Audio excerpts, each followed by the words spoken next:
Bismillahirrahmanirrahim. Alhamdulillahi Rabbil Alamin. Wassalatu wassalamu ala rasuli Rabbil Alamin. Nabiyyina wa habibina wa qudwatina Muhammad ibn Abdillah wa ala alihi wa sahbihi wa man sara ala nahjihi wa ihtada bihadihi wa istanna bisunnati ila yaumiddin. Amma ba'd. Yang dihormati Ustaz Ridwan selaku imam, ahli kuasa masjid, para jemaah muslimin dan muslimat sekalian. Assalamualaikum warahmatullahi wabarakatuh. Alhamdulillah, syukur kita kepada Allah Azza wa Jalla, kerana dengan limpah kurnia Allah kita dapat meneruskan satu tanggungjawab besar, iaitu menunaikan solat yang menjadi tonggak ataupun tiang di dalam beragama. Maka kita sebagai seorang Islam yang sudah semestinya bila sebut ya bab solat, sebut je bab semaya, kita kena pakat celek mata selalu. Ada setengah orang ni bila sebut bab semaya celek mata juga. Allah, dia kata ustaz ni tak ada modal lain. Maksud kita celek mata di sini iaitu bagaimana kita nak tanggungjawab besar ini diambil tanggungjawab oleh kita, keluarga kita, masyarakat kita dan semua orang. Sebab itu dia panggil, bila kita mari, orang panggil musim lah. Musim ni orang nak bercakap bab solat, bab semaya. Kita pun kena ambil kesempatan. Apa dia bila kita kata semaya ni, lagu mana? Ana teringat kepada seorang sahabat Nabi radhiyallahu anhu, nama dia Malik, tuan-tuan tanda dia, Malik bin Al-Huwairith. Malik bin Huwairith ni seorang sahabat pemuda yang mari berkampung di Madinah selama 20 malam. Dia mari buat apa? Mari mengaji. Mari belajar dengan Nabi sallallahu alaihi wasallam. Nabi ni kata Malik seorang yang rahiman raqiqan. Sangat kesian belas, sangat berlembah lembut. Bila dia tengok pemuda-pemuda ni banyak hari duduk sini, Nabi pun tanya, kamu ada siapa di kampung? Di kampung ada siapa?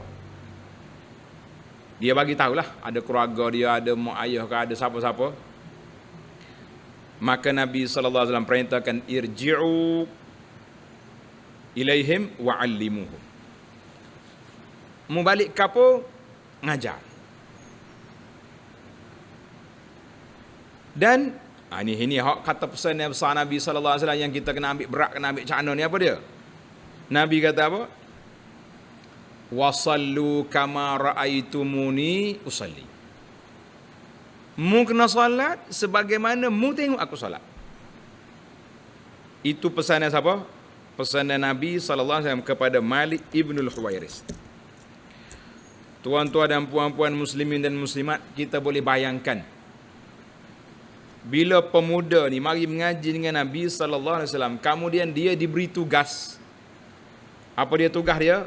Balik, ajar orang kampung, solat seperti mana mu tengok aku solat. Maka itulah yang menjadi tanggungjawab kita para jemaah sekalian hari ini. Bagaimana kita nak solat seperti yang dilakukan oleh Nabi sallallahu alaihi wasallam. Allah, dia kata ustaz, tokelah kita tak pandai lagi. Dah, tahu belaka dah, Zuhur, Asar, Isya 4 rakaat. Maghrib 3. Subuh 2. Kalau campur semua, berapa rakaat satu hari satu malam kita kena solat? Berapa? Kena jawab kuat ni. Nak bagi hadiah ni. Hadiah dah ni, siap dah. Berapa sehari? 17. Nah, 4 kali 3 12. Subuh campur maghrib 3 15, campur subuh 2 17. Kena ingat bilangan rakaat. Maka itulah yang dikatakan peranan besar para jemaah sekalian. Memandangkan solat itu satu peranan yang agung. Nabi sallallahu alaihi wasallam bila turun daripada Mi'raj, terima solat, Jibril datang 2 kali. Kata Nabi sallallahu alaihi wasallam, "Ammani Jibril." 2 hari Jibril datang. Hari pertama dia solat awal waktu. Hari yang kedua Jibril solat di akhir waktu. Lepas pada 2 hari Jibril kata al-waqtu baina hadain. Waktu semaya ni hak kemarin permulaan, hak hari ni ujung. Makna detail dia punya maklumat. Zaman kita ini kita tak takut dah tuan-tuan. Waktu semaya sudah jelas. Dalam kalender ada, dalam takwim ada, dalam handphone ada, dalam jam ada. Dalam apa lagi ada? Bergayut dinding tak? Mari bulan Ramadan ni, imsakiyahnya orang kata bergayut di dinding. Waktu semaya. Tapi waktu semaya hak sebenarnya duduk mana? Duduk mana ayah hendak kita? Waktu semaya hak sengerti duduk mana? Dalam jam atau dalam kalender? Dalam hati. Kalau waktu semaya tak masuk dalam hati, wak marilah jam besar mana apa, tak sapa dia masjid. Hati kita jadi masalah lah ni. Ya wak mari. Allah dia kata ustaz rumah saya jangan bimbang. Kita punya takwim penuh. Bergayut takwim dah. Berebut pakat bagi takwim ni. Mari bulan Ramadan ni pula wakil ayat bui, sekolah bagi, syarikat perabot dengan gambar perabot, syarikat apa benda semua ada belaka. Tapi kalau tak ada waktu semaya dalam hati, masuk mari tak mari masjid, tak mari. Maka bagaimana kita tanggungjawab kita para jemaah sekalian? Kerana itulah kita tengok Rasulullah sallallahu alaihi wasallam awal-awal sekali bila sampai di Madinah, dia mula apa? Nabi kita mula sapa di Masjid Quba. Dia mula dengan apa? Mula dengan bina Masjid Quba. Ingatlah. Bina Masjid Quba. Dan Masjid Quba ni mendapat perhatian. Apa perhatian? Nabi SAW setiap minggu dia pergi ke Quba. Ada kalau jalan kaki, ada waktunya Nabi naik kenderaan. Kalau tuan-tuan dan puan-puan pergi Madinah sekarang, kerajaan Arab dah buat dah. Pedestrian, Tariqul Musyah, jalan kaki untuk pergi Quba. Dia buat. Lagu mana agak-agak kita ni? Pernah dah jalan kaki? Tak ajar lagi dah. Naik bah naik dah. Nanti kali ni, pakak dengan Ustaz Awal kata kita package jalan kaki. Kalau kita tak gerak dah. Jalan kaki boleh tapi nak orang lain jalan kita naik kereta tolak. Maka itu dia dipanggil asas permulaan Nabi kita bina Masjid Quba. Kenapa? Kita akan tengok pentingnya solat dan dikaitkan dengan masjid. Beberapa hari Nabi SAW duduk di Quba, Nabi kita mula pergi ke masjid, pergi ke Madinah, naik unta dia berjalan. Dalam perjalanan itu disambut oleh sahabat-sahabat, "Ya Rasulullah, halumma ilaina." Rasulullah, jemput rumah kami, mari duduk rumah kami akan jaga, kami akan macam-macam perjanjian. Nabi kata, "Da'uha fa innaha ma'murah."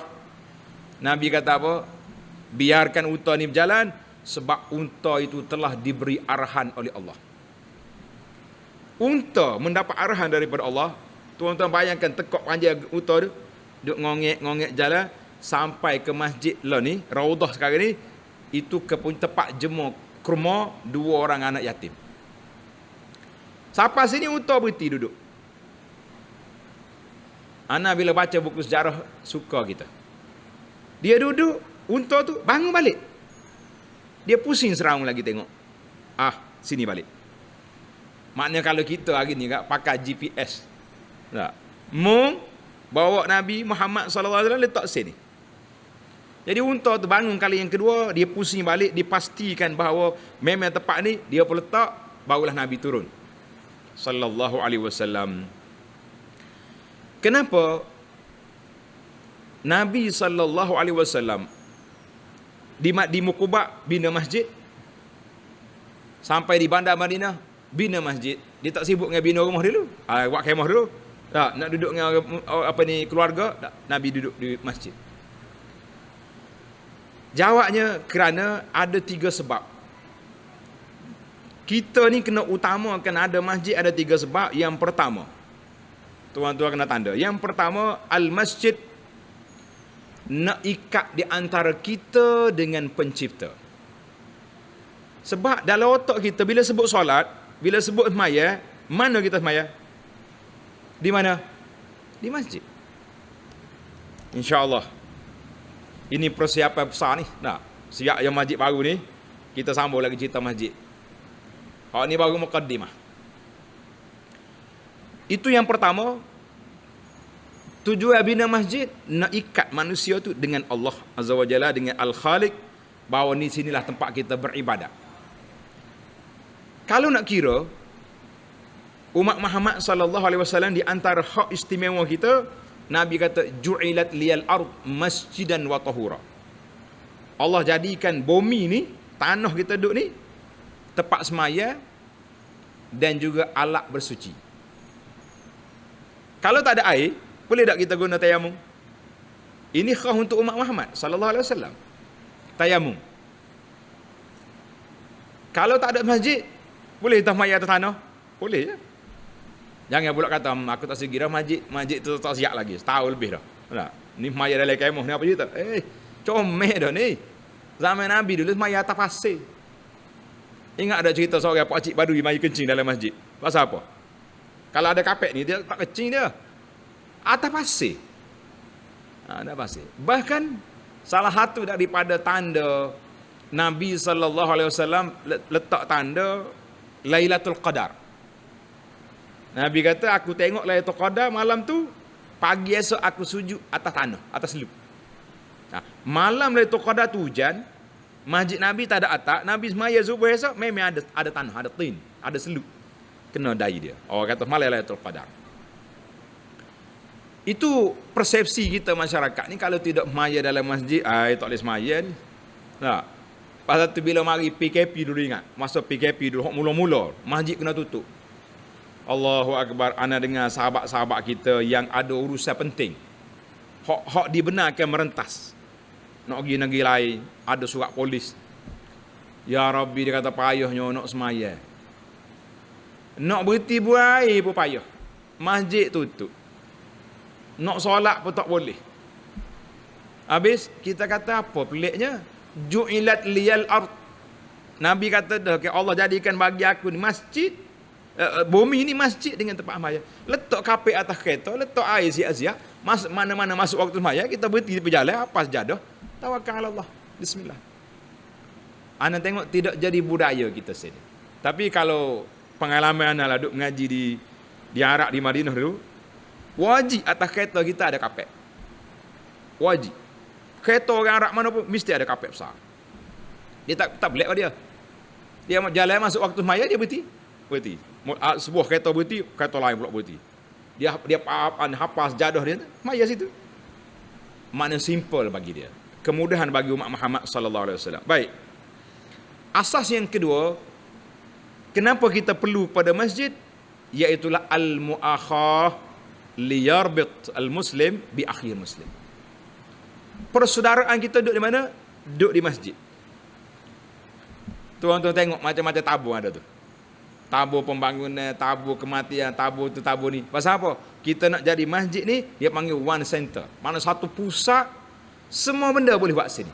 Kecuali benda yang dilarang oleh Allah. Dah kata pusat, kita buat pasar pagi di masjid lah. Luar masjid. Dalam masjid tak boleh pasar. Ini pasar akhirat. Sebab tu kita nak masuk masjid, kita kena doa, Allah maftahli abwaba fadlika, abwaba rahmatika. Nak masuk. Sebab masjid ni dia panggil suq ar-rahmah. Suq, pasar rahmat. Luar masjid min fadlika, minta limpah kurniamu ya Allah. Pasar mencari rezeki. Silakan. Yang maknanya yang ketiga, Pembinaan masjid juga menjadi tempat ikatan kita kepada saudara-saudara kita, jiran tetangga yang ada di sini, semuanya ada di dalam masjid. Kita kata alhamdulillah.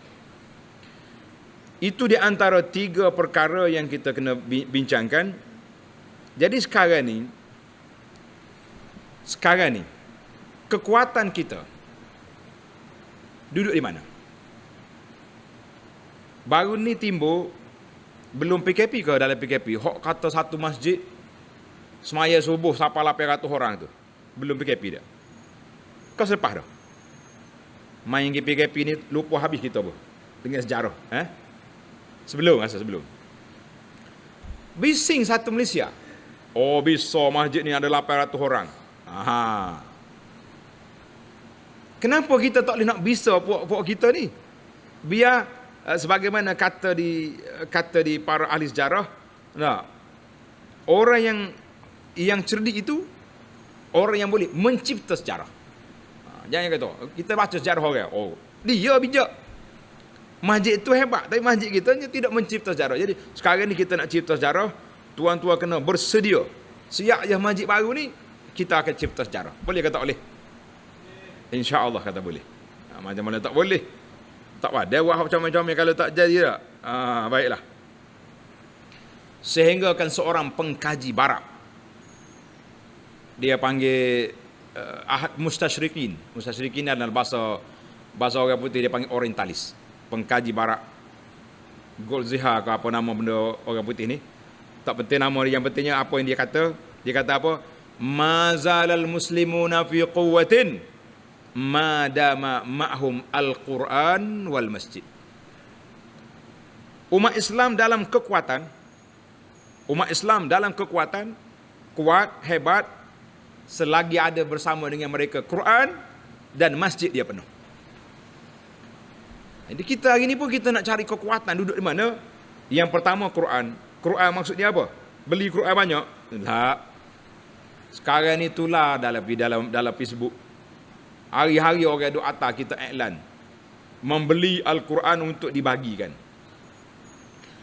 Saya kata insya-Allah kalau Ustaz Awal kata kita nak 10,000 Quran nak bagi anak Qaryah ni, agak-agak berapa hari boleh cukup 10,000? Seminggu? Tak ada orang luar tak? Anak mukir pun cukup dah rasa. Tapi kalau kita buat senara, tuan-tuan, bulan depan kita nak khatam Quran sekali, berapa orang tulis nama? Boleh puasa pun jangan nak tulis nama tak? Oh, dia kata ustaz jangan kata gitu. Kita tak mau tulis nama sebab kita tak mau riak. Sedap juga dia bahagian jawab ni memang bicu. Nah. Orang kita ni bahagian jawab bisa. Oh, dia kata ustaznya tanya kita khatam Quran ke mana boleh wayak? Mana boleh cakap? Itu riak. Kita kata kalau riak jangan jawab. Yang ana bimbangnya takut tak ada. Nak tulis nama macam mana kita tak baca. Itu masalah kita dah. Jadi kita ada. Mana kita kata mazalal muslimuna fi quwwatin madama ma'hum al-Quran wal masjid. Maka kita nampaklah para jemaah sekalian, masjid, fungsi masjid di zaman salafus salih dulu, semua benda buat situ, Nabi buat tepat tu belaka. Masa tu tak ada. Tak payah-payah lah. Nak kerah tentera buat situ. Nak apa dia pun, nak tempat orang solat situ, tempat orang susah, tempat orang belajar, tempat orang ngaji, semua jadi masjid. Tempat nak bagi makan orang miskin di masjid. Sebagian yang berlaku kepada ahli-ahli sopah duduk di masjid. Kan? Dan jangan lupa, kita ni kadang-kadang apa, tempat tentera lah, tempat ni. Tapi kita jangan lupa, para ulama salafus salih berada dalam masjid, semuanya dengan berbunyi tangisan, menangis kerana takut kepada Allah Azza wa Jalla. Jadi kita kenal situ. Kita kena duduk di mana? Bahawa masjid kita ni ada beberapa perkara yang perlu kita lakukan. Baik. Seorang imam, tanda kata-kata menarik daripada imam salafus salih. Apa nama imam ni? Al-Hasanul Basri rahimahullah. Hasan Basri ni ulama tabi'in, dia meninggal pada tahun 110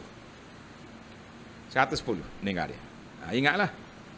Biasanya kalau kita sebut Hasan Basri, masyarakat ni ingat benar debat di antara dia dengan Rabi'atul Adawiyah. Gaji dengar ke? Hasan Basri berdebat dengan Rabi'ah. Kau tak dengar? Kalau tak dengar, malas cerita. Dengar. Tak apa dia dengar. Kalau orang lama dia dengar biasanya. Dia kata pernah Hasan Basri ni nak pinang Rabi'ah, berdebatlah dua tu tentang orang perempuan ada 9 nafsu, laki-laki ada 1. Kita kata cerita tu tidak betul. Sebab mana boleh nak pergi berdebat Hasan Basri mati dia 110 ketika tu Rabi'ah baru umur tak sampai 10 tahun. Itu dah sudut fakta sejarah. Baik, kita cerita ayat tu. Ni cerita hak kita ni cerita Hasan Basri kata apa tuan-tuan? Bila kita nak kaitkan solat dengan masjid, kata Hasan Basri, ayyuhal mu'min lan ta'dimal masjid. Mana-mana masjid mesti ada 5 perkara ini, 5 faedah. Tuan-tuan tanda. Bila ada masjid, kita akan ada 5 perkara yang kita kena buat. Yang pertama, awwaluha maghfiratum minallah. Masjid menjadi pasar tempat kita mendapat bekalan keampunan Allah Azza wa Jalla. Tempat apa? Nak dapat keampunan Allah. Mana bukti, mana dalil? Nabi sebut dalam hadis yang sahih, siapa dia ambil wuduk di rumah dia. Ambil wuduk. Kita nak mari masjid ni tuan-tuan, jangan nak ambil wuduk di masjid. Ambil wuduk di rumah. Siap comel-comel dah. Ni belum SOP lagi ni. Mari ambil SOP ni memang kena ambil wuduk di rumah. Dah. Makna SOP tu sepatutnya kita tak rasa berat sebab sudah ada dalam SOP sunnah. Man ahsanal wudu, man tawadda'a fa ahsanal wudu. Siapa dia ambil wudu dengan sempurna comel-comel, kemudian dia keluar ke masjid. Nabi kata apa? Setiap langkah kita pergi, satu langkah diangkat darjat, satu langkah lagi dihapuskan kesalahan. Sebab itu dia kata masjid ini ialah menjadi tempat maghfiratum minallah. Orang nak mencari keampunan Allah, banyak jalan ke masjid. Tu baru berjalan. Kalau tuan-tuan boleh duduk dalam masjid ni pula, mari daripada awal lagi kita masuk, kita duduk sini, kita tunggu solat. Kita mari awal, kita tunggu solat. Tunggu nak semaya. Malaikat pula duduk doa kepada kita. Allahumma ghfir lahu, Allahumma arhamhu. Ya Allah, berilah keampunan kepada dia. Ya Allah, berilah rahmat kepada dia. Malaikat berdoa sampai kita solat Isya nanti.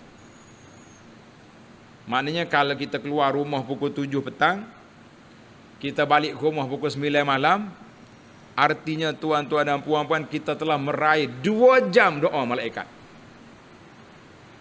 Doa malaikat ni mustajab ke tidak? Kita tak mikir dia. Doa malaikat ni mustajab tidak? Kata kenapa tak mustajab? Malaikat ni di antara makhluk yang dekat dengan Allah, makhluk yang tak pernah derhaka kepada Allah. Kalau orang kata tu Azazil jin, bukannya malaikat. Kalau ada cerita kata Azazil mari daripada malaikat, la. Allah Taala sebut kana minal jin. Iblis tu mari daripada jin, bukan daripada malaikat. Jangan tukar benda. Baik. Itu yang pertama, maghfiratum minallah. Menghapuskan kesalahan kita. Setiap langkah kita pergi, hapus kesalahan, angkat darjat. Macam mana tuan-tuan? Berasa kaya ke tak, kau miskin kita ni? Berasa kaya tu tak? Allah, aku kalau macam ni kena pergi masjid sentiasa lah. Sebab apa? Sebab banyaknya kelebihan. Yang kedua, iktisabur rajulin salih tuhibbuhu fillah. Dalam masjid kita boleh pilih orang-orang soleh yang kita nak berkasih sayang kerana Allah Azza wa Jalla. Macam mana kita nak pilih? Ramai orang pergi masjid, tapi nak pilih. Nak pilih seorang imam, seorang soleh yang kita nak berkasih sayang kerana Allah. Kita tengok orang ni Masya Allah mari awal masjid, duduk di sahawal, duduk berzikir, baca Quran, tidak duduk mengupak orang. Orang ni kita jadikan sahabat kita. Nah, sahabat ni setara mana? Andai kata kita tak mari masjid sehari dua, dia akan tanya khabar lalu. Itu faedah yang ketiga. Mana faedah yang kedua? Kita pergi masjid, kita akan dapat sahabat-sahabat yang baik-baik, yang soleh. Tapi kena tengoklah juga. Ni ada setengah orang ni, dia pergi masjid, tapi langgar habis SOP masjid. Sudah. Waktu orang duduk zikir, dia duduk buat. Cuik orang tu, cuik orang ni. Waktu orang duduk kuliah, dia pergi duduk sebelah kawan tu. Tujuan apa? Tujuan nak cakap. Nak kecek. Jangan. Kita tengoklah, dia duduk tiada, kita tiada ni. Bukan tak sujud, bukan benci dia, tapi tak mau cakap dengan dia waktu-waktu yang tidak sesuai untuk cakap. Yang ketiga, melalui pintu masjid an ta'rif jiranak. Kita boleh tahu keadaan jiran tetangga kita. Sakit ke, demam ke, sihat ke, tak sihat ke, kita boleh tahu. Kerana itu baru ni bila berlaku kes COVID ni lah, kes PKP ni, saat tak kala siapa peringkat kita ahli jemaah masjid ni nak tunggu naik daerah putih baru nak hantar makanan. Sebenarnya bukan salah kita orang masjid. Salah orang tu tak mari masjid. Betul tak? Waktu tak ada PKP, dia mari tak mari? Tak mari. Waktu PKP, kalau kita tak pergi cari dia pun mana sabar, kita tak tahu. Coba ahli masjid sentiasa ada. Waktu masjid tutup, kita teringat dia, Pak Cik ni, setakat yang kita kenal selama ni, memang orang susah. Kalau musim-musim begini, putus berah ni. Waktu itulah kita boleh tengok dari sudut kemasyarakatan. Kita boleh cari, boleh tanya khabar, dia sakit, dia susah, dia senang. Melalui orang panggil masjid. Yang keempat, kelebihan duduk masjid pula, kita boleh tutup pandangan mata kita, boleh tutup telinga kita daripada benda haram. Duduk dalam masjid tak nampak dah benda haram. Tapi kalau duduk kedai kopi, nampak ke tak nampak? Dia kata, ustaz jangan marah. Duduk marah kedai kopi cacak teh. Nak. Pergi kedai kopi, nyolayan molek budak-budak ni. Nah. Hak pak cik tua nya panggil abang. Abang nak pakai apa? Kanyak pak cik ni. Aku tu ayuh ni panggil abang apa. Maknanya kalau kita duduk masjid tak ada orang cara kita. Kita duduk mata kita pun tak tengok, pendengaran kita pun tak tengok, tidak duduk dengar benda-benda yang pelik. Ini kelebihan duduk masjid. Lagi banyak di masjid, lagi selamat kita insya-Allah. Saya ustaz bukan nak tengok benda pun. Habis nak tengok berita. Tengok berita dalam TV, keluar macam-macam. Anak kata itu bahasa Hasan Basri, tuan-tuan. Tapi bahasa zaman kita hari ni nampak tak apa nak jadi. Duduk dalam masjid pun kalau ada alat gadget ni, ada alat handphone ni, nyo keluar pelik-pelik juga. Nak cari live ustaz ni, keluar benda lain. Tengok sekejap. Jadi hati-hatilah, syaitan ni bijak sungguh dia. Dia tak ada kerja. Tapi jangan percaya ke dia. Ni ada setengah orang nak percaya ke syaitan pula. Jin cakap boleh percaya, kita kata jangan. Banyak cerita kita ni main apa dengan jin karut tu. Baik, yang kelima, tuan-tuan tanda. Faedah yang kelima masjid, antasma'a ayah tuhdik. Di masjid lah tempat kita nak dengar ayat Quran, kita nak dengar tafsir Quran, kita nak dengar hadis Nabi sallallahu alaihi wasallam, kita nak dengar tazkirah, kita nak dengar mau'izah, semua ada. Sebab itu pihak masjid menyediakan kepada kita jadual-jadual kuliah yang pelbagai. Manusia ni tak boleh sah. Semalam tafsir, malam ni hadis, esok fiqh, lusa tasawuf, tauhid, kita kata ada pelbagai. Sekali-sekala panggil pula ustaz-ustaz jemputan, dia panggil ustaz-ustaz hak mari luar. Hak jarang-jarang kita tengok. Mungkin kita tengok dalam TV ke, tengok dalam video ke, tengok apa. Sekali-sekala jumpa tuan depan, berasa semangat pula. Itulah yang dikatakan 5 faedah, kata Hasan Basri, tidak kurang masjid daripada 5 faedah ini. Alhamdulillah para jemaah sekalian, maka tempat yang paling baik, kata Nabi sallallahu alaihi wasallam, ahabbul biladi ilallahi masajiduha.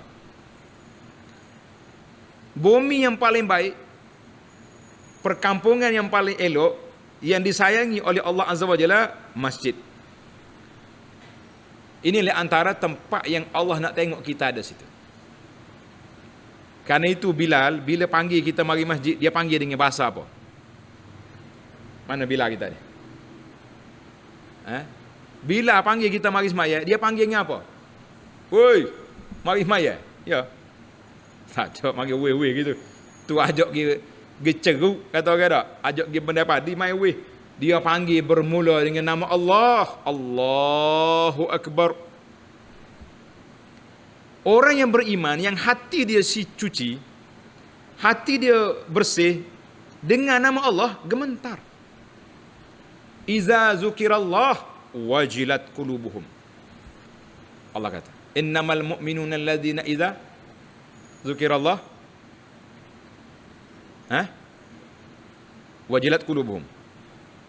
Orang mukmin bila sebut Allah gementar hati. Wa iza tuliyat alaihim ayatuhu zadatuhum imana. Bila dibaca ayat Quran bertambah iman. Maka Allah suruh syariatkan kita nak panggil orang mari solat, bukan panggil dengan nama, bukan panggil dengan nama Allah. Panggil dengan nama Nabi sallallahu alaihi wasallam. Kempen pula, hayya 'alas salah, mari solat. Hayya 'alal falah, mari ambil kemenangan, kebahagiaan, kebertuahan. Tosi juga. Kata orang bukan salah ibu mengandung, salah telinga tak sebut, telinga tak apa dengar. Sebab apa telinga tak dengar? Sebab hati itu sudah tidur. Inilah dia kata punca kita sekarang duduk di mana? Duduk di hati.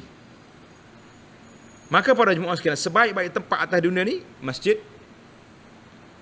Karena itulah kita diminta supaya berkumpul di sini dengan nama Allah dipanggil, dan juga tempat turunnya rahmat Allah Azza wa Jalla. Dalam hadis yang diriwayatkan oleh Imam Muslim, hadis yang panjang, Nabi kata apa? Wa majtama'a qaumun fi baitin min buyutillah. Tidak berkumpul mana-mana kaum di rumah Allah. Rumah Allah ni luas tuan-tuan. Masjid, surau, balasah, semua boleh masuk rumah Allah. Yang penting tempat kita berkumpul untuk beribadat kepada Allah Ta'ala. Tujuan kita berkumpul ni untuk apa? Yang pertama, yatluna kitab Allah. Kita mengaji Quran. Wa yatadarasunahu bainahum. Kita belajar tafsir Quran. Kita belajar hadis. Kita belajar fiqh. Yang penting nak mengaji, nak memahami agama. Illa nazalat alaihimus sakinah. Allah Ta'ala akan beri pada kita 4 perkara. Tanda pelajar. Yang pertama, Allah Ta'ala akan beri pada kita, apa dia? Sakinah, ketenangan. Orang nak tenang, bukannya pergi. Allah, setengah orang lah ni dikata dia nak tenang. Dia buat apa? Pergi beli alak mikrofon, menyanyi seorang tengah malam. Orang panggil berapa tu? Kroki. Yo ya. Jiran nak tidur pun penipal lo. Kalau suara sedap boleh fikir. Allah, dia kata tak hujan malam ni weh. Nah. Tak jumpa cari tempat. Tempat kita mencari tenangan di mana tuan-tuan? Ni, di masjid. Mari duduk ni. 2, iaitu pertama. Yang kedua, wa ghasyiyatuhumur rahmah. Allah Taala lingkungi majlis kita ni dengan rahmat daripada Allah. Siapa nak dapat rahmat, mari duduk dalam majlis ilmu. Yang ketiga, wa haffathumul malaikatu. Malaikat duk lingkungi majlis kita. Ada orang tanya, dia kata, ustaz, apa faedahnya sebut masjid, sebut apa ni, malaikat tu? Faedah apa? Kita bukan nampak dia. Awal cik, baru mukadimah baru ni. Apa faedah? Faedah apa kita sebut malaikat? Apa sebut malaikat? Kenapa? Jawab dia, tuan-tuan dan puan-puan, biar kita terasa majlis kita ni kadang-kadang, iyalah, masjid kita ni meriah lah. Ada setengah masjid ni banyak tiai pada orang. Benar tak? Allah, ustaz mari mengajar bawa beg begini, bawa kitab. Banyak tiai pada orang. Masa itulah ustaz kena ingat, majlis aku ni dihadiri oleh malaikat penuh. Jadi berasa tenang juga hati. Walaupun 5 orang ada depan, Capur dengan malaikat 500. Suka tak suka kita kuliah? Suka. Baru ni anak buat satu tajuk, tuan-tuan boleh tengok dalam YouTube. Cari dalam YouTube kita, nama dia Halaqah Abu Anas Madani dalam YouTube. Ada tajuk dia, golongan 12 golongan yang mendapat doa malaikat. Kalau tuan-tuan nak sini, kita boleh balik semula pula, tapi tidak boleh nak tunggu masjid baru lah dah. Baru puas hati sikit. 12 golongan yang didoa oleh malaikat. Lepas ni kita sambung pula tajuk dia, beberapa golongan yang dilaknat oleh malaikat, na'udzubillah. Dua-dua ada tu. Hak doa tu kita nak je. Hak laknat jangan cari pasal. Baik. Yang keempat, wa zakarahumullahu fi man indahu. Allah SWT sebut nama, dengar tuan-tuan. Allah Ta'ala sebut nama orang yang duduk dalam majlis ilmu berkumpul ini kepada golongan yang ada di sisi Allah Azza wa Jalla. Nama kita seorang-seorang disebut oleh Allah. Kita ni tak usah kata nama disebut oleh Allah. Kalau orang besar sebut nama kita pun berasa telenggak dah tak? Allah. Tak mandi 2 hari. Nama kita disebut oleh dalam majlis besarnya sebut nama kita. Tuan-tuan bayangkan mari majlis ilmu, Allah sebut nama kita. Mulia tak mulia kita? Masya Allah. Hadis ni dalam Muslim. Maka itulah kata di Allah Ta'ala sebut dalam surah At-Taubah, tanda-tanda orang beriman, innama ya'muru masajidallah man amana billah. Orang yang memakmurkan rumah Allah Ta'ala itu iaitulah orang yang beriman kepada Allah Azza wa Jalla. Maka jadi kita nak sentiasa jaga solat kita, dan juga kalau boleh hidupkan solatul jamaah bersama dengan para jemaah sekalian. Satu hari dengar cerita ni. Nabi kita berjalan dengan Abu Hurairah radhiyallahu anhu. Dia berjalan sampai di satu kubur. Sampai di kubur, Nabi bertanya, "Man sahibu hadzal qabr?" Nabi tanya, siapa dia ni tuan kubur ni? Orang mati dalam kubur ni siapa? Sahabat jawab, fulan. Dia sebutlah nama tuan kubur tu. Faqala, kata Nabi sallallahu alaihi wasallam, dengar ni tuan-tuan, rak'atan ahabbu ila haza min baqiyati dunyakum. Nabi kata 2 rakaat je. Kalau boleh solat 2 rakaat je, lebih disukai oleh penduduk ni, tuan kubur ini, daripada dunia yang kamu miliki sekarang. Itu dia panggil bandingan analogi. Nabi SAW nak bayangkan kepada kita nilai solat. Besar ke tak besar nilai solat? Nabi kata orang ni kalau boleh keluar semula dari kubur, nak solat 2 rakaat, dia akan tukar lebih baik daripada dia milik dunia yang kamu milik sekarang. Sebab itulah tuan-tuan, kita dengan dunia ni kita kena ingat, kita dengan dunia ni 2 ya. Sama ada kita tinggal dunia atau dia tinggal kita. Betul tak? Kita dengan dunia antara 2. Sama ada kita meninggalkan dunia atau dunia tinggal kita.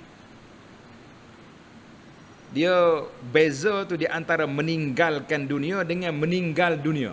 Beza. Orang ngaji bahasa dia boleh faham. Kalau kata meninggalkan dunia, maknanya kita dah jadi zuhud. Kita tak maulah dunia ni, tak tepi dia. Kalau kata orang itu meninggal dunia, kita kata inna lillah wa inna ilaihi raji'un. Lain. Hak ni meninggal dunia, yang ni meninggalkan dunia. Mana kita dengan dunia ni 2 persimpangan. Sama ada kita tinggal dia, dia tinggal kita. Mana kalau kita mati, kita tinggal dia. Kalau dia mati, kalau dunia barang-barang kita hilang, rusak, digunakan, mana dia telah tinggal kita. Jadi para jemaah sekalian, hari ni kita nak duduk mana? Di manakah kita nak duduk? Jawabnya, biarlah dunia itu menjadi milik kita selama-lamanya. Boleh ke tak boleh? Boleh? Macam mana cara? Macam mana cara? Ini lah cara dia, tabur-tabur ada tu. Masuk situ. Setiap hari kita, ya Allah duit banyak boleh Ni baru terima gaji ni. Baru terima gaji. Tak. masuk. Ingat kau mak, RM10 mak. Ayah RM10. Kita sendiri 10, jangan tak ada pula. Jangan duk bagi kau orang saja, kita tak ada, rugi. Maknanya biar dunia menjadi milik kita, di dunia pun nampak hak kita, di akhirat kita jumpa balik dengan dia. Alhamdulillah. Baiklah para jemaah sekalian, sebagai kesimpulan, kita pergi kepada tanggungjawab kita sebagai seorang Muslim menjaga kehormatan masjid. Masjid ni ada kehormatan dia yang kita kena jaga, yang iaitulah Nabi larang kita buat bising dalam masjid. Walaupun dengan baca Quran, tak boleh. Contohnya, ada orang duduk maya sini, kita duduk belagu dekat dia, tak boleh. Itu dia panggil, tak boleh kita ganggu orang, kita buat benda-benda bising dalam masjid, itu tidak dibenarkan. Dua orang sahabat Nabi, Sayyidina Abu Bakar dengan Umar. Hadis ini sahih, muttafaqun alaih. Sayyidina Abu Bakar dengan Umar ni terangkat suara sikit ya. Mana Abu Bakar kata orang ni, Umar kata orang ni. Allah Ta'ala turun ayat Quran, ya ayyuhalladzina amanu la tarfa'u aswatakum. Jangan kamu angkat suara kamu. Dalam hadis ni muttafaqun alaih, kata di para ulama, menunjukkan bahawa masjid ni bukan tempat kita bising-bising. Bukan tempat kita bising. Sebab tu selepas daripada turun ayat Quran, katanya Sayyidina Umar bila bercakap, orang kena buka telinga nak dengar. Dia kata apa? Bisik dia bercakap. Maka kita, hari ni kita kena jaga kesucian masjid kita ni, jangan duduk main bising-bising, duduk melau, duduk bertempik. Dia kata tu ustaz ceramah pakai mikrofon tu lagu mana? Sudah. Kena jawab selalu. Tak, kalau tidak tak jawab, dia tergantung ayat. Kita kata kita ceramah ni pun waktu mana? Waktu kuliah. Waktu tak ada kuliah tak boleh nak kita kacau orang. Waktu orang duduk solat tak boleh lah. Jadi sekarang ni semua orang selepas solat maghrib kita pakai solat ba'diyah, kemudian kita kuliah. Habis kuliah ni orang duduk solat isya, jangan duduk sibuk-sibuk. Jangan. Di antara kehormatan masjid lagi, Nabi larang menjual ataupun beli dalam masjid. Tak boleh berjual. Kalau ada orang mari masjid ni duduk jual, Nabi suruh kata, qulu, mu kata, la arbahallahu tijarataka, Allah Ta'ala tak bagi untung pada awak. Ni main-main. Ada setengah kita ni kadang-kadang kita bimbang tuan-tuan. Tak, orang ajak mari ceramah, dia bawa alat-alat duk main jual atas ni. Penuh atas meja ni. Tuan-tuan makan hak saya ni kat sihat walafiat. 2-30 ya sebotol, ratus-ratus pun ada. Jangan. Allah Ta'ala, Nabi kata apa? Kalau orang jual dalam masjid, iza ra'aitum man yabi au yabta, duk jual dalam beli masjid, faqulu la arbahallahu tijaratak, Allah Ta'ala tak bagi keuntungan perniagaanmu. Mana masjid ni bukan tempat dia. Maka kita buat simpul di sini para jemaah sekalian. Ada ulama mengatakan 15 ciri keistimewaan masjid. Tulislah, kita tamat dengan 15 ciri ni. Mudah-mudahan tuan-tuan rasa semangat untuk kita jaga masjid kita ni daripada perkara-perkara yang tidak baik. Sekarang ni macam-macam orang masuk dalam masjid, dan dengan gendang masuk dalam masjid pun sudah ada. Kita kata melompat dalam masjid pun ada. Lah, itu bukan tempat dia. Min hurmatil masjid. Pertama sekali, bila di antara tanda-tanda menghormati masjid, bila kita masuk masjid, kita kena bagi salam. Kalau ada orang kata, bagi salam tu, kalau tak ada kuliah tak apa, kita bagi salam kuat. Assalamualaikum. Orang dalam masjid jawab waalaikumsalam. Tapi kalau ada kuliah macam ni, kita beri salam kepada orang tepi pintu je. Kita orang dekat pintu, kita beri salam assalamualaikum. Biar dia je jawab. Kalau tidak, tak ceramah lah ustaznya. Seorang yang masuk assalamualaikum, waalaikumsalam. Duduk jawab salam kita. Kita kena ada etika adabnya. Itu yang pertama. Baik, kalau kita masuk tak ada orang. Masuk tak ada orang. Apa dia? Mula-mula kita baca doa masuk masjid, jangan lupa tu. Kalau masuk masjid, baca doa, kemudian ada orang bagi salam. Kalau tak ada orang, kita salam pada kita. Assalamualaikum wa ala ibadillahi salihin. Sebab dalam masjid ni ada malaikat, ada hamba-hamba Allah yang soleh, kita bagi salam. Baik, yang kedua. Ciri keistimewaan yang kedua, mana-mana orang masuk dalam masjid, jangan dia duduk kecuali dia solat tahiyatul masjid. Dua. Baik, kalau kita masuk orang dah azan, orang bad dah. Kita solat qabliyah. Yang ketiga, wa alla yashtari aw yabi'. Jangan duduk jual beli dalam masjid. Yang keempat, la yasal fi sahman. Jangan bawa senjata masuk masjid. Mari duduk kaiwa-kaiwa pedal lah, jangan. Kalau kita nak masuk juga, kita kena bungkus. Masuk dalam sarung. Boleh. Mana kalau orang panggil pedal telanjang itu tak boleh. Ini tempat orang solat ni, bukan tempat orang duduk bersilap. Yang kelima, jangan pergi cari isytihar barang hilang dalam masjid. Ni ada masalah sikit dah. Kita kalau orang jatuh kunci, mari lawan sini. Tuan-tuan anak kunci jatuh. Boleh ke tak boleh? Ada larangan situ, tapi bukanlah peringkat haram. Cuma tidak digalakkan. Yang ketiga, yang keenam, jangan angkat suara dalam masjid lain daripada zikir. Jangan duk cakap dengan kedua majlis ilmu, boleh. Yang lain-lain jangan. Yang ketujuh, jangan bercakap dalam masjid perkara-perkara keduniaan yang lara. Nak cakap sepatah dua ha-ha yang boleh menggembirakan, tak ada masalah. Tapi jangan sampai peringkat kita duk buat yoya-yoya dalam masjid ni, tidak. Yang ke-8, la yatakhatta riqaban nas. Jangan sekali-kali kita apa? Jangan sekali-kali kita langkah tekak orang. Mana orang duk tekak ni, kita nak masuk depan, kita duk langkah tekak orang, itu tak boleh. Mu nak duduk depan pergi awal. Tua-tua mesti kata musim PKP ni okey je ustaz. Tak, lorong luas. Okey, tak apalah PKP. Yang ke-9, la yunazi' fil makan. Jangan berebut tempat. Macam contohnya orang mari dulu, dia duduk sini. Kita pula, kita kata ni tempat saya ni. Tak boleh. Kalau awak nak duduk sini siang malam, mari awal. Booking tempat tak boleh. Dia kata tu, bila booking? Tu bila. Tu kalau dia tak tu booking tempat, tak okeylah, sudah lepas kau mak hidup belakang tu. Tidak logik, tidak munasabah. Ini munasabah kalau Bilal, dia jaga solat, jadi kena ada lah tempat dia. Ni ada juga orang tu. Dia kata ustaz tegur Bilal tu, dia itu hak dia. Kalau tidak, tak.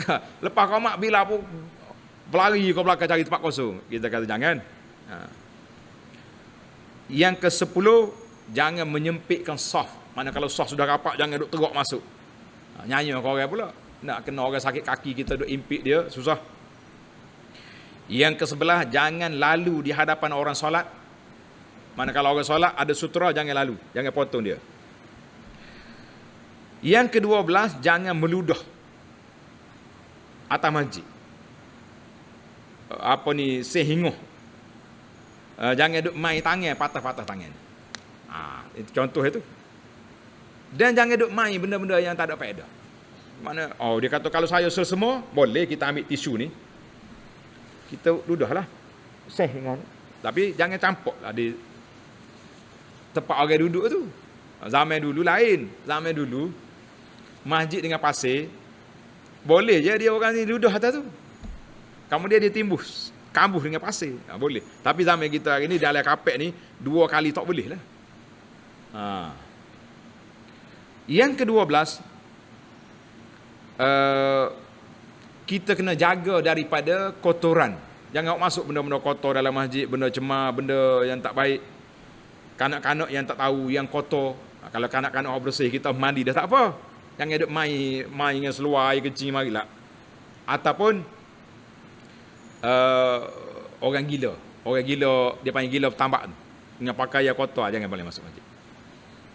Yang ke-14, tidak boleh melaksanakan hudud dalam masjid. Mari semua masuk, kita nak potong tangan orang. Lah, potong tangan di luar, jangan dalam masjid. Cerita, kuliah, ceramah tentang potong tangan boleh, tapi kalau nak potong tangan orang, nak melaksanakan hudud, tak boleh dalam masjid. Itu kaedah dia. Yang ke-15, hendaklah kita memperbanyakkan zikir, ingat kepada Allah, baca Quran, majlis ilmu. Inilah di antara 5 keistimewaan masjid sebagaimana yang dinukilkan oleh Imam Al-Qurtubi dalam tafsirnya, Tafsirul Qurtubi. Kalau nak ambil satu-satu tajuk di 15 ni boleh, tapi masa lain pula. Kita hurai satu-satu, bermula daripada 1 sampai 15 insya-Allah. Tapi para jemaah sekalian, itulah perbincangan ringkas kita pada kali ini. Jadi alhamdulillah tadi kita nak kempen tentang derma pembinaan masjid. Tapi tak salah tuan-tuan. Kita jangan bagi orang saja masjid kita ni buat. Tak kira kita tak masuk kita. Nah, jadi kita masuklah hak kita. Di mana ruang yang ada lagi peluang-peluang untuk kita berinfak, kita gunalah masa yang ada. Tadi saya sebut, kata di para pengkaji, para pendakwah, dia kata apa? Kai kapan tak ada poket. Sedap juga bahasa dia. Kai kapan tak ada poket. Manakala kita mati, orang tak boleh duit dalam poket. Dan duit tidak boleh dibawa ke dalam kubur. Habis, siapa nak bawa duit ke dalam kubur, buat macam mana? Masuklah dalam tabur-tabur yang kita ada ni. Mudah-mudahan kita akan dapat bekalan yang banyak ketika kita mati nanti, insya-Allah. Baiklah para jemaah sekalian, setakat itu dululah perbincangan kita. Dan ni bersama dengan saya ni ada kertas. Tajuknya selawat ke atas Nabi sallallahu alaihi wasallam, kelebihan dan lafaz-lafaz yang sahih. Jadi tuan-tuan boleh bacalah, saya kempen di sini supaya kita banyak berselawat, lebih-lebih lagi pada hari Jumaat, pada malam Jumaat.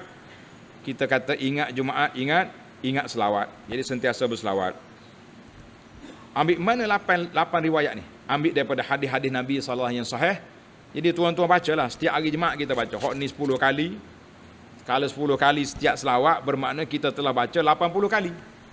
Kemudian kita baca selawat lain pula, biar cukup 100 kali. Tapi kalau boleh setiap selawat ni 100 kali, oh kaya kita. Kaya ke miskin? Kaya. Ni waktu cakap hak Nabi, pakak nak jumpa Nabi belaka. Nah, waktu selawat ke Nabi, atau apa nak jadi. Jadi kita kempen, muslimin dan muslimat, kertas yang kita bagi ni mudah-mudahan ada manfaatnya untuk para jemaah sekalian. Marilah kita perbanyakkan selawat, kita banyakkan sedekah, kita banyak mengaji Quran, kita hidupkan masjid kita ni dengan majlis-majlis ilmu, dengan majlis zikir. Mudah-mudahan kita termasuk di kalangan orang yang mendapat rahmat Allah Azza wa Jalla, yang melayakkan kita ke syurga nanti, insya-Allah. Subhanakallahumma bihamdika asyhadu an la ilaha illa anta astaghfiruka wa atubu ilaik. Wa sallallahu ala nabiyyina Muhammad wa ala alihi wa sahbihi ajma'in. Walhamdulillahi rabbil alamin. Wassalamualaikum warahmatullahi wabarakatuh.